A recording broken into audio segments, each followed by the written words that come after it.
Assalamualaikum warahmatullahi wabarakatuh.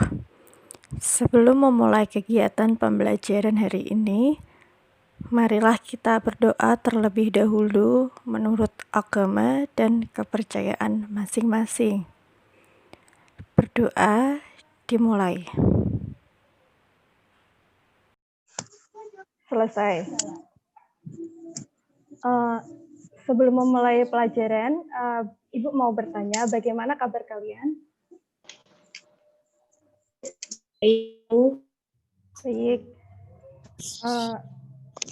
Untuk pembelajaran PPKN hari ini, apakah sudah siap dimulai? Siap ya? Sudah. Baik, sekarang langsung saja. Ibu akan memulainya.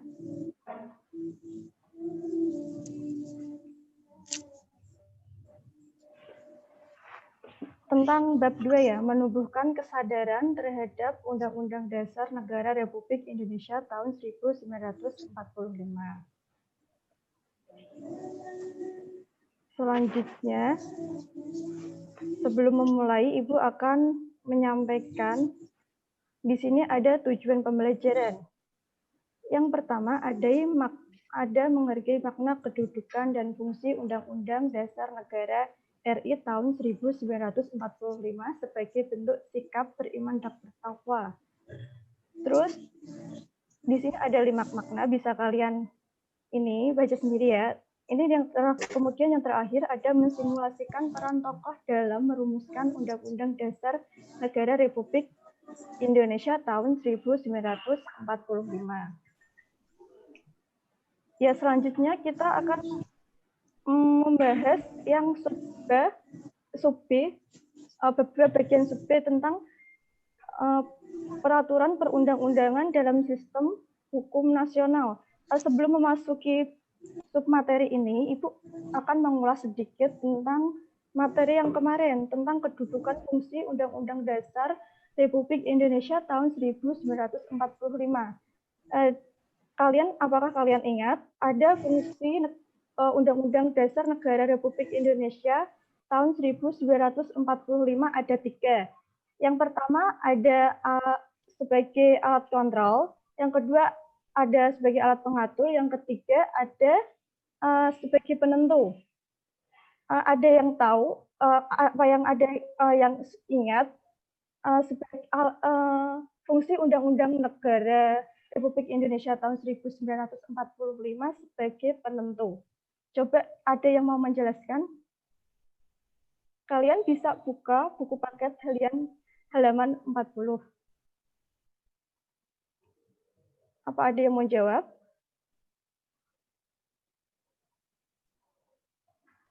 Jika tidak ada, Ibu akan lanjut saja ya.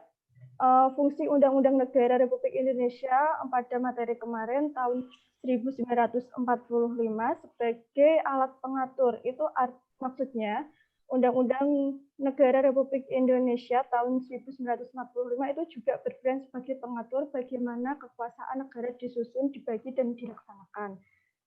Baik, kita langsung saja memasuki materi pada hari ini tentang peraturan perundang-undangan dalam sistem hukum nasional. Sebelum memasuki materi, Ibu ada pertanyaan. Apakah di sekolah kalian telah memiliki tata tertib sekolah? Hal-hal yang kalian ingat terkait tata tertib sekolah, misalnya itu seperti apa?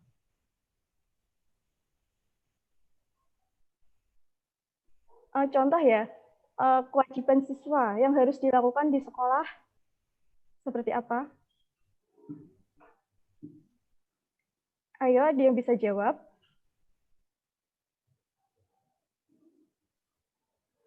Contohnya, seperti larangan siswa di sekolah.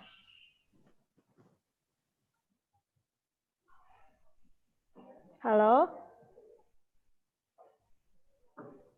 Memakai seragam sesuai dengan jadwal.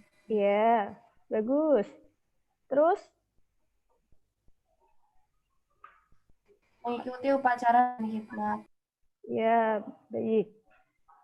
Jadi dalam kehidupan sekolah kalian itu, tata tertib di sekolah kalian itu dapat diibaratkan sama dengan kehidupan suatu negara.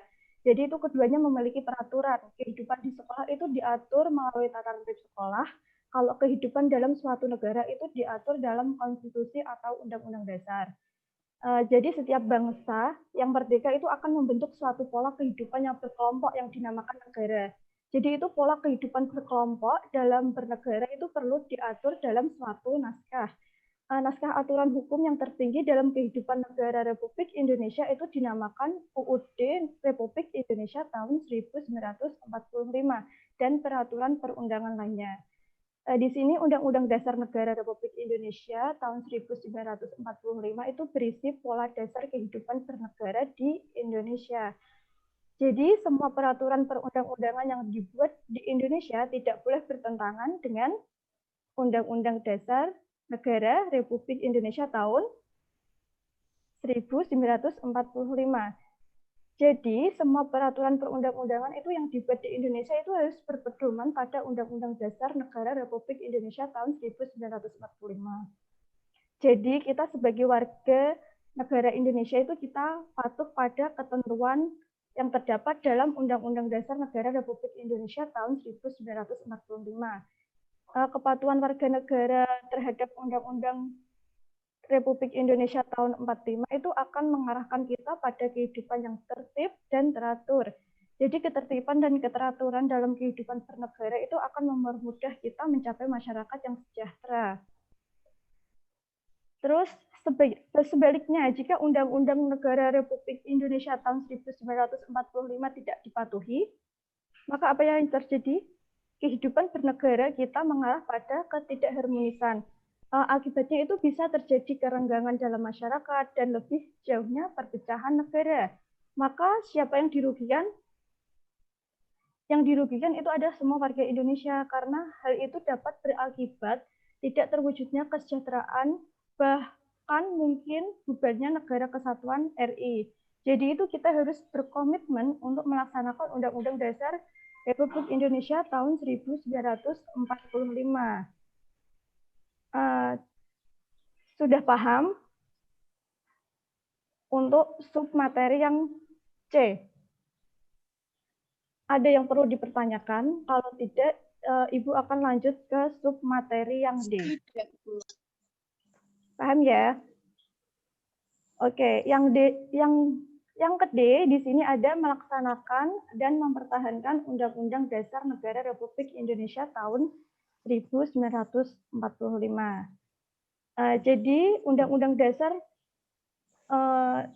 atau konstitusi itu memiliki dua sifat, yaitu konstitusi itu dapat diubah atau tidak dapat diubah. Dalam melakukan perubahan Undang-Undang Dasar Negara Republik Indonesia itu ada kesepakatan dasar berkaitan dengan perubahan Undang-Undang Dasar Negara Republik Indonesia tahun 1945. Kesepakatan dasar itu terdiri atas 5 butir. Ada yang tahu? Coba Ibu minta kalian buka buku paketnya halaman 42. Atau tidak mengubah pembukaan Undang-Undang Dasar Negara Republik Indonesia tahun 1945. Ya, terus? 2. Tetap mempertahankan Negara Kesatuan Republik Indonesia. Ya. 3. Mempertahankan sistem pemerintahan presidensial. 4. Penjelasan Undang-Undang Dasar Negara Republik Indonesia tahun 1945 yang memuat hal-hal normatif akan dimasukkan ke dalam pasal-pasal batang tubuh. 5. Melakukan perubahan dengan cara adendum. Iya. Jadi di sini ada 5. Yang pertama, tidak mengubah pembukaan UUD Negara Republik Indonesia tahun 1945.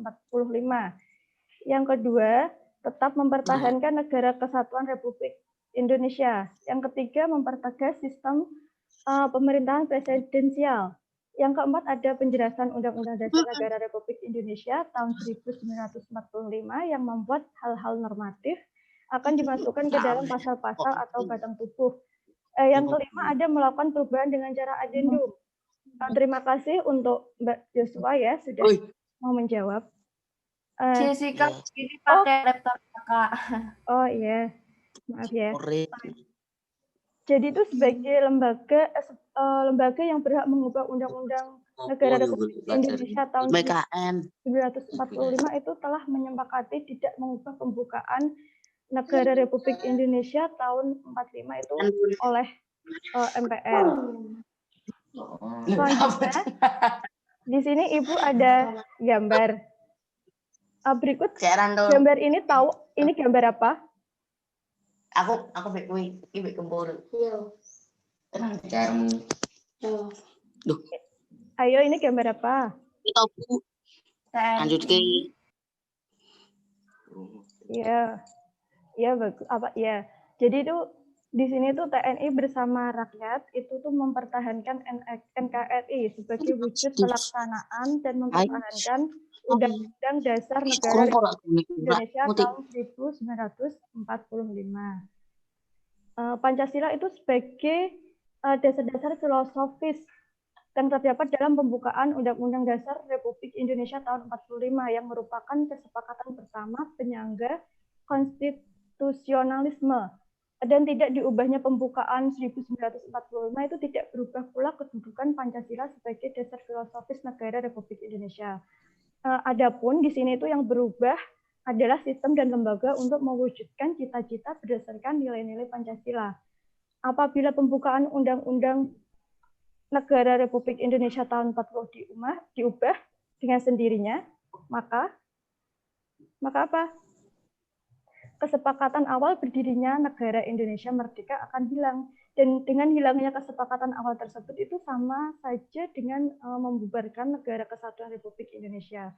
Hal ini tentunya harus dihindari oleh seluruh bangsa Indonesia dengan cara tetap menghayati, terus mendukung dan mengamalkan pembukaan Undang-Undang Dasar Negara Republik Indonesia tahun 1945 yang di dalamnya terdapat dasar negara Indonesia. Apa dasar negara Indonesia? Pancasila. Iya, Pancasila. Bagus.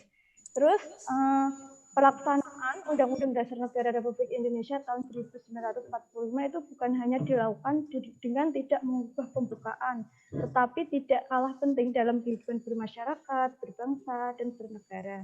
Jadi itu setiap lembaga negara, lembaga masyarakat, dan setiap warga negara wajib melaksanakan Undang-Undang Dasar Negara Republik Indonesia tahun 1945. Baik, saya rasa Ibu cukup untuk materi bab 2 ini mengenai menumbuhkan kesadaran terhadap Undang-Undang Negara Republik Indonesia tahun 1945. Jadi Ibu di sini akan mereview sedikit ya. Yang pertama tadi, bangsa Indonesia bertekad untuk tidak mengubah pembukaan Undang-Undang Dasar Negara Republik Indonesia tahun 1945 karena mengubah pembukaan Undang-Undang Negara RI tahun 1945 pada hakikatnya mengubah negara Kesatuan Republik Indonesia yang diproklamasikan pada, ada yang tahu pada tanggal berapa? 17 Agustus 1945. Kemudian untuk materi yang kemarin itu ada sistem Undang-Undang Negara Republik Indonesia tahun 45. Amandemen sebelum dan perubahan amandemen ya, yang pertama yang sebelum perubahan amandemen itu yang pertama ada pembukaan, terus batang tubuh dan penjelasan. Terus setelah di amandemen itu hanya ada pembukaan dan pasal-pasal. Ini untuk jadi nanti kalian isi daftar hadir melalui link ini. Ibu akan membagikan lewat WA nanti ya linknya. Terus untuk Ibu akan menginformasikan untuk pertemuan selanjutnya mengenai persiapan ulangan harian. Untuk mengulas kembali semua materi bab 2 sebelum ulangan harian minggu depan, kalian bisa melihat video pembelajaran di YouTube yang nantinya Ibu akan berikan melalui WA. Linknya bisa kalian buka dan kalian pelajari ya nanti. Ibu minta, sekarang Ibu minta untuk ini ya, menghidupkan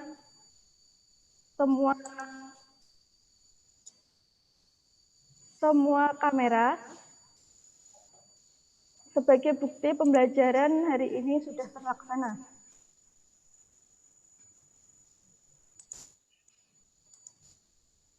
Dihidupkan ya semuanya kamera. Udah cantik-cantik, ganteng-ganteng.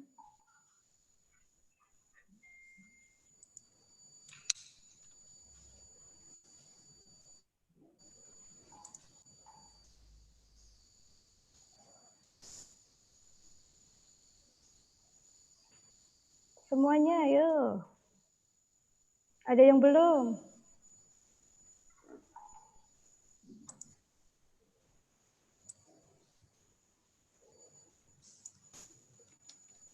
Baik, Ibu rasa sudah cukup untuk mata pelajaran pada pagi hari ini. Ibu mengucapkan terima kasih. Alhamdulillah. Wassalamualaikum warahmatullahi wabarakatuh. Waalaikumsalam warahmatullahi Assalamualaikum warahmatullahi wabarakatuh. Waalaikumsalam warahmatullahi wabarakatuh. Baik, terima kasih.